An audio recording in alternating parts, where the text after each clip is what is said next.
we will come to the ring structure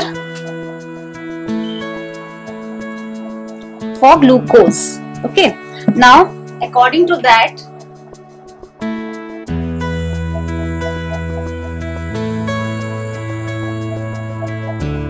these are actually called hemi-acetal structure. Acetals and ketones we had studied when we were doing properties of aldehydes and ketones. So this is hemi-acetal structure of aldehyde, glucose. The first carbon, this one is CH2OH. Last carbon, this one is CHO. You know that this is OH, this is also OH and H. This is H and OH. The third carbon, 1, 2 and third. Third carbon has configuration opposite, and this is OH and H. Now, to make the cyclic structure, what happened, or hemi-acetal structure, this carbon, this is C double bond O and H, actually aldehyde. Now what happened? This O became OH. Okay, the bond becomes open, and from where this H has come, this H has come from this point. Okay, so now because H is gone, so what is left is only O. So this carbon and this carbon are bonded to each other through this O. Okay, and now this aldehyde group has been converted into OH group. Okay, this is one structure. Now this is known as alpha structure, alpha anomer. Carbon atom number 1, 2, 3, 4, 5, 6. On carbon atom number 1, if OH group is on the right hand side, then that anomer is known as alpha anomer, as well as this is D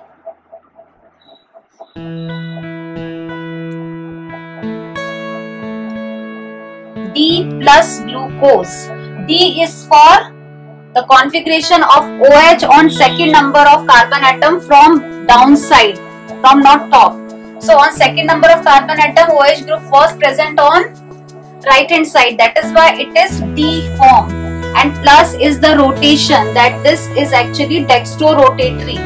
Okay, then another form of this can be C1, C2, C3, C4, C5 and C6, which is actually CH2OH. Rest all is going to remain same, H, OH, H, OH, then OH, H. And this carbon atom number 1, this H will come this side and OH will come this side, and the same, the two carbon atom number 1 and 5th will be bonded through O. This structure is beta anomer. So what are actually anomers? Anomers are isomers, hemi-acetal structure, which differ in the configuration of C1 carbon atom only. Rest all is same. On C1, if the OH group or functional group is on the right side, then it is alpha anomer. If it is on the left side, then it is beta anomer. Okay, this also is beta D plus glucose. So this is also having D configuration. This is also dextrorotatory because glucose is dextrorotatory. Okay, so these were the structures. Now this when converted into Haworth structures, means these were the simple structures, state chain structure converted into cyclic forms. Okay, now the conversion of these structures into Haworth structures we will write down. Same way, only some changes there.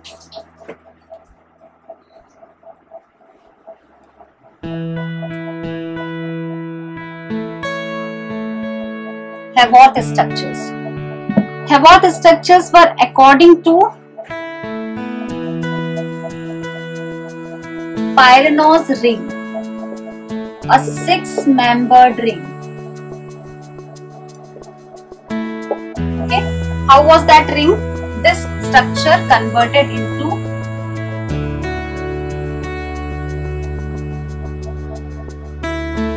a 6-membered ring. One of the member is oxygen atom.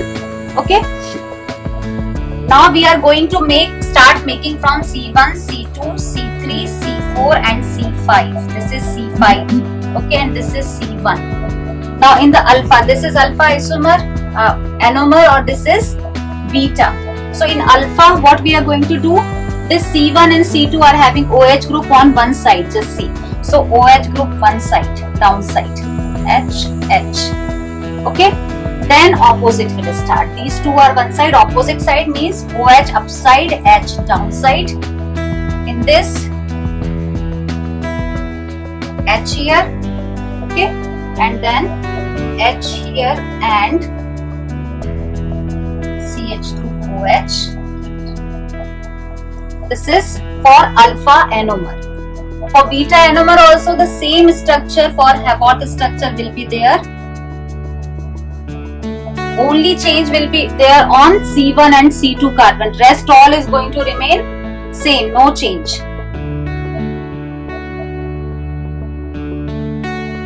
On C1 carbon atom, this configuration will be reversed. OH upside, H downside. OH down, H up, H, OH, then OH, H, and H and CH2OH. So this is alpha glucose.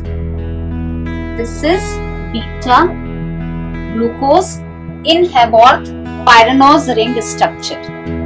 So these are the structures of glucose in cyclic form. This structure, this was given by Fischer and this is given by Haworth, this pyranose ring structure. So this is all about the structure of glucose. Some reactions explained with the help of open chain structure and some reactions explained on the basis of cyclic structure or hemiacetal structure. Okay. Now, just as we have done for glucose, similarly for fructose also, both the type of structures are there, but the reactions to explain those structures are not to be studied for fructose. Only we will write its open chain structure and then we will convert it into its cyclic structure. Okay, so the same thing now we are going to do for fructose.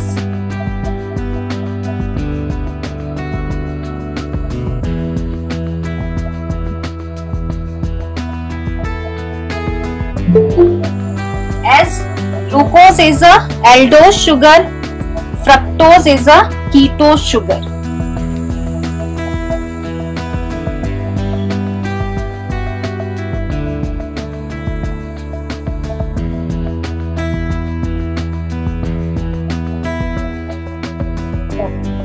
Now, for fructose,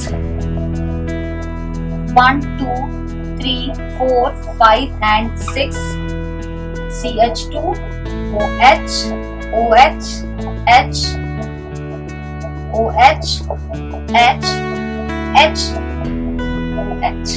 Okay, and this carbon 1, carbon 2. In case of fructose, carbon atom number 2 contains ketone because ketone cannot be present on terminal carbon. Okay, so this will be CH2OH. Okay. Now, conversion of this to the cyclic structure. How we will convert? Again, this bond, double bond O has to be converted into OH. So we will convert it like this: C single bond O and C5. C2 and C5 are making cycle here. So this ring is 5-membered ring. In case of glucose, the ring was 6-membered including oxygen. This ring 1, 2, 3, 4. 4 are carbon and 1 is oxygen in the ring. So it will be 5-membered ring. COH and other side of it will be CH2OH. this CH2OH we are writing this side because bond is to be made between this C and this C. Now remaining we will make C2, this one C3, C4, C5 and C6 is CH2OH. Through this C, one side is H, the other side is O, OH, H, H and OH. See, from carbon atom number 2nd, this is carbon 1, carbon 1, carbon 2, 3, 4, 5 and 6. Cycle between 5th and the 2nd carbon, double bond O, ketonic converted into OH, and the other side we have taken this group. Okay, this is cyclic structure. Okay, ketal, it is now ketal structure in which, because OH group is on the right hand side, so this is alpha and this is B negative, fructose. That means what? Alpha is for anomer, D is for configuration of the 2nd carbon from bottom, that is OH group on the right hand side, and this negative is for levo-rotation. Fructose is a levo-rotatory sugar and fructose name. So this is for the cyclic structure of fructose.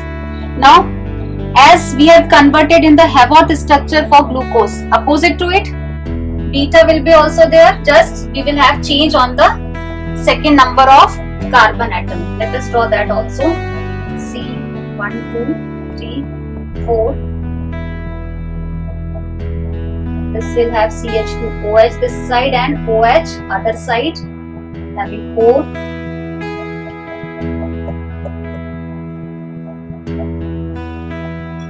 CH2OH.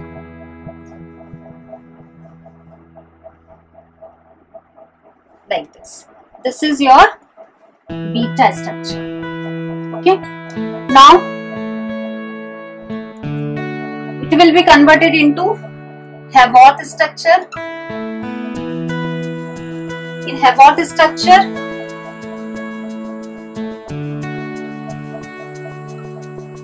the ring which is 5-membered is known as Furanose ring. Okay, so now the ring will be 5-membered ring like this. Oxygen,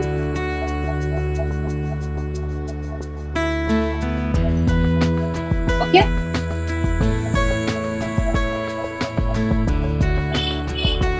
Now according to that we will see just again for this OH group downside and CH2OH group upside. You just reverse it and then make it, so you will understand.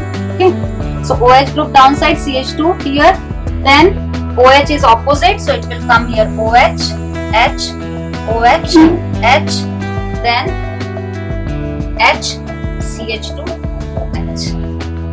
Okay, only you just see the first one. Towards the OH is here, so you have to make it downside. In the, this is for alpha structure. For beta we will see again Furanose ring structure. Rest all is going to remain same, only we have to see the change on this carbon. Okay, then what is happening here? CH2OH is downside, so CH2OH will come here and OH will come this side.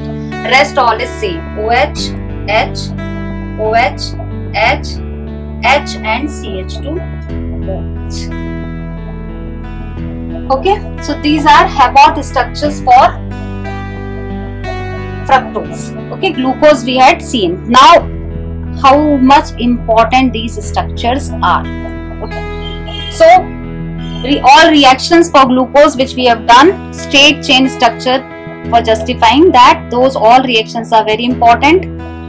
As far as the structures are concerned, directly structures have never been asked like this, but names you should remember that these are the Haworth structures and based on which type of ring. This is on Furanose ring, that one was on Pyranose ring, like this. Okay, directly as such structures to draw have never been asked. Now because disaccharides and all have been omitted, so we have only to finish carbohydrates till this point only. Okay. So this is all about the carbohydrates. Now, suppose for disaccharides, only one thing I would like to tell, that when two monosaccharide units join each other, definitely they will be forming some type of linkage or bond between them. So the linkage which is formed between those is known as glycosidic linkage. Through oxygen atom they are bonded to each other. Two units of monosaccharides lose water molecule and they get connected to each other through oxygen atom O, and that type of linkage is known as glycosidic linkage. So this much only you remember.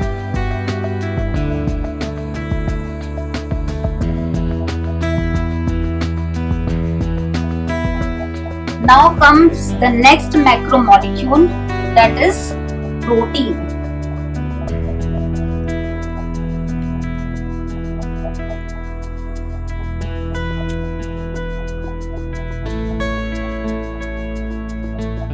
Carbohydrates we have finished. We have now come to proteins.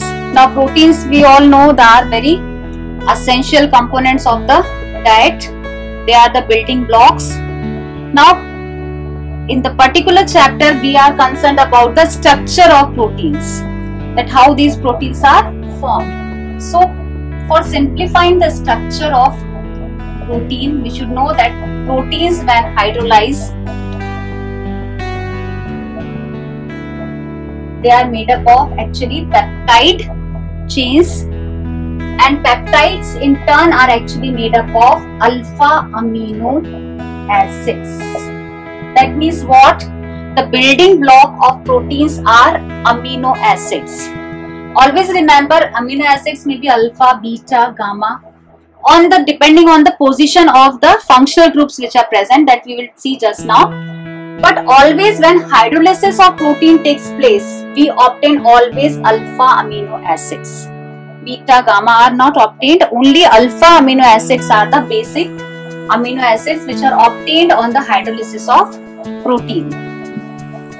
Now when it comes to the structure of amino acids, because they are only the building blocks, they are joining in just as in case of carbohydrates, monosaccharides are the basic units which are joining with each other by glycosidic linkage to form long carbohydrate molecules. Similarly, protein also are made up of amino acids, and amino acids are actually,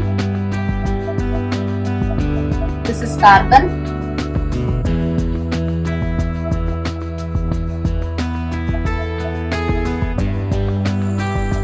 amino acids are molecule having acid group as well as basic amine group also in them. Okay. Now, if this R group is H, okay, this is the smallest amino acid which is possible because R is replaced by H. So this is actually glycine. Name you should know. Glycine is the smallest amino acid where this R is replaced by H. So it will be having one acid group, one NH2 group, H and H. Okay, this is known as glycine. Now it's not necessary that the number of acid and basic group on the amino acids are same. They may be unequal. In some acids may be more, acid groups may be more, and on some basic group may be more. In glycine, if you see, the number of this and this are same, equal. So this is a neutral amino acid. This is a neutral type of amino acid. Now this is a type of alpha amino acid also. Okay, neutral and alpha amino acid, because this is alpha carbon. When this group and this group, acid group and base group, are present on alpha carbon, then these are known as alpha amino acid. So this is alpha amino acid. Now another example we are writing.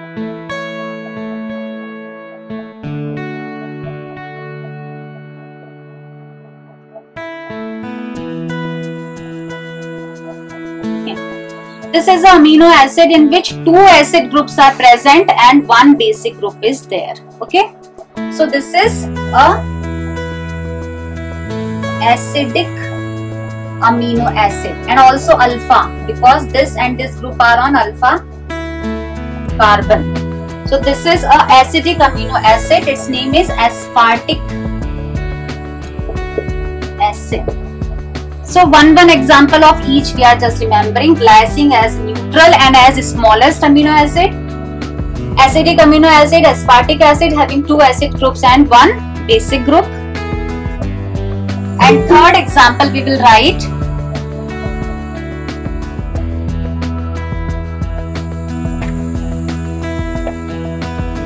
that is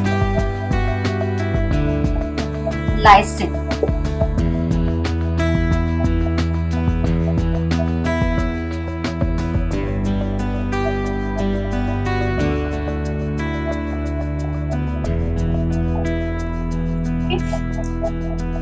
This is lysine having 2 basic groups. This is also alpha amino acid because acid group and basic group both are present on the same carbon. So it is an alpha amino acid. The name of this amino acid is lysine, and this is example of a basic amino acid because 2 basic groups and 1 acid group. So base is more. So such way amino acids are not always neutral. They may be acidic, they may be basic, they may be neutral. Okay, so this is about their basic structure.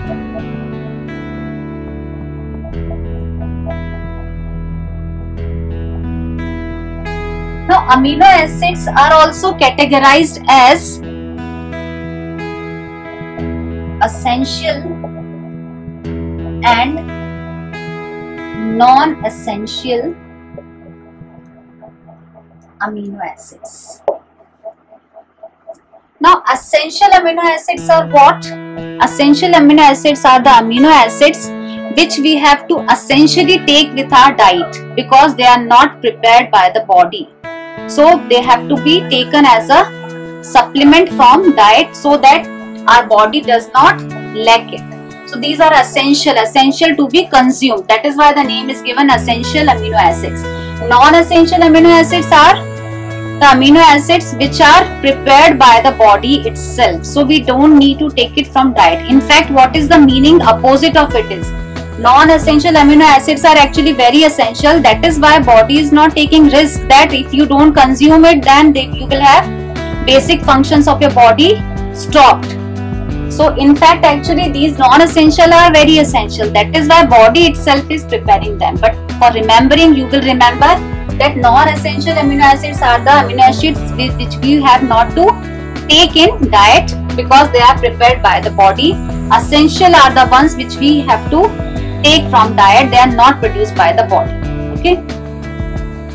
So these are essential and non-essential amino acids. In all, there are 20 amino acids which form various peptide chains to form different proteins. Okay. The combination of these only go on changing and prepare hundreds of different type of proteins.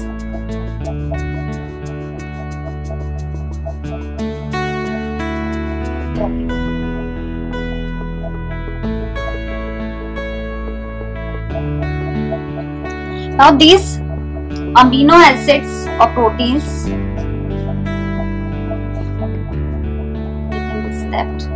classification we have done. Okay, now we come to the physical properties of these. Physical properties. Only few physical properties we have to see. These proteins are soluble in water because of formation of H bonding. They are soluble. They are colorless and they are crystalline in nature. The nature is crystalline, they are colorless and they are soluble in water. Now second important thing about these, that in solution they form Zwitter ion. This is important feature of again amino acids, that they form Zwitter ion in solution. Zwitter ion, we know that in solution what happens, this H is transferred here to form NH3 positive and COO negative. When the same molecule has positive and negative both, then this is known as Zwitter ion form. So in solutions, amino acids also form Zwitter ion, and rest properties are these: they are soluble in water, colorless, crystalline, and in solution they form Zwitter ion. Okay, this is about physical properties of proteins. Now when I talked about the structure of protein, then now we should talk about the bonds also which are present in the protein. Now we just saw that the basic units are amino acids. Okay, then these amino acids will combine together to form chain of these. So the chains are known as actually peptide chains, which they form after combining are known as peptide chains. Now if these peptide chains contain 2 to 10 amino acids, from 2 to 10 amino acids, then these are known as oligopeptide, just like oligosaccharide. Okay, 2 to 10 in the chain, then that is oligopeptide chain.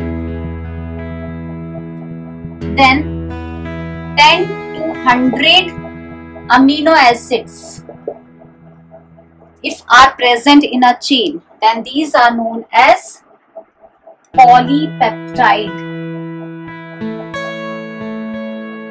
That chain is known as polypeptide chain. And greater than 100 amino acids, then it is known as protein. Okay, so polypeptide chain is also a protein, functional, but it will be functional only when it is there in the form of protein, that means greater than 100. When if it is having 10 to 100 amino acid, then it is a polypeptide chain, then it will be present in form of subunits, and greater than 100 numbers only it will convert into a functional unit which can perform any function in the body. So to be called as a protein, it should have amino acids more than 100 in number. Okay. Now there are some exceptions also for this.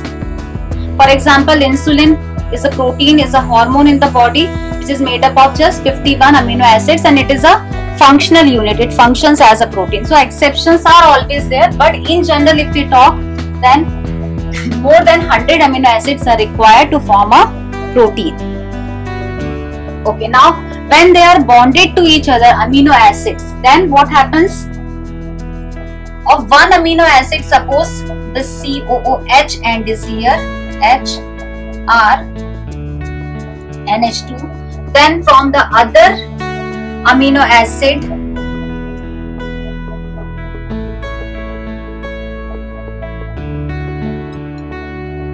the NH2 part will be taken, and water molecule OH and H from this will be lost, and these two will unite to form the bond, that is, this is R, this is H, it is visible from here, NH2, C double bond O, N, H. Okay, this is the bonding which is formed between two amino acid. This NH is bonded to C, H, R and COOH. This bonding is known as peptide linkage. So peptide linkage is present between two amino acids unit to form peptide or polypeptide chain. Okay. So this is about the linkage which is present in protein, polypeptide chain and a protein. Now next thing is classification of proteins.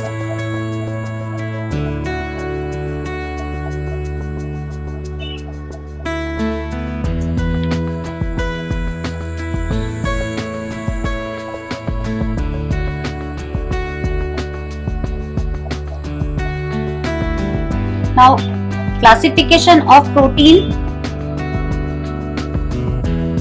on the basis of shape. On the basis of shape, there is one type of classification of protein according to which proteins either can be fibrous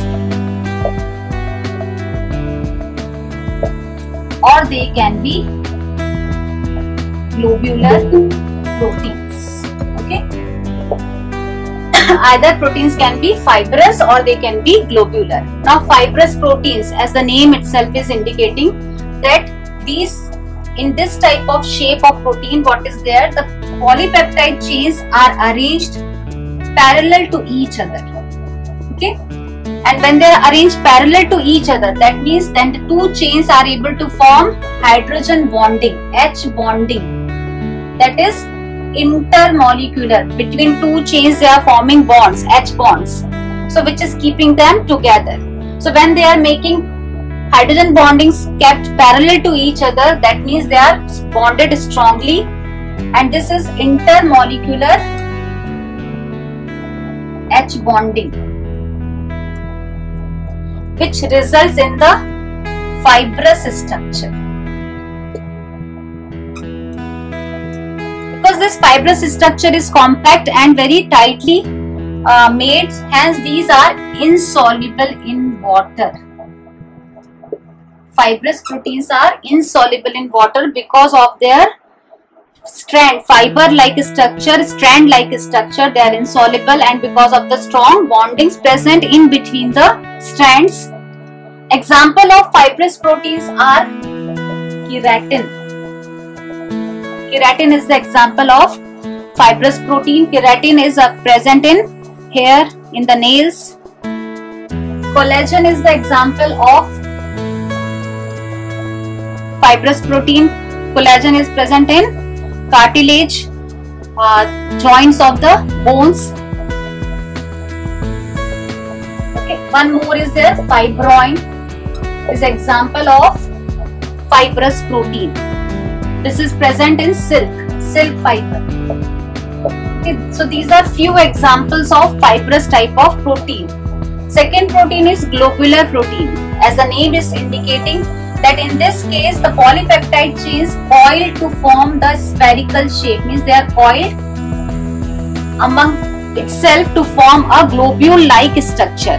And when globule-like structure are present, this structure is also compact, but in this structure intramolecular H bonding takes place because the same coil is binding around each other. So they are forming the bonds within the chain. So this type of bonding is intramolecular H bonding is formed. Okay, and these globular type of proteins are soluble in water.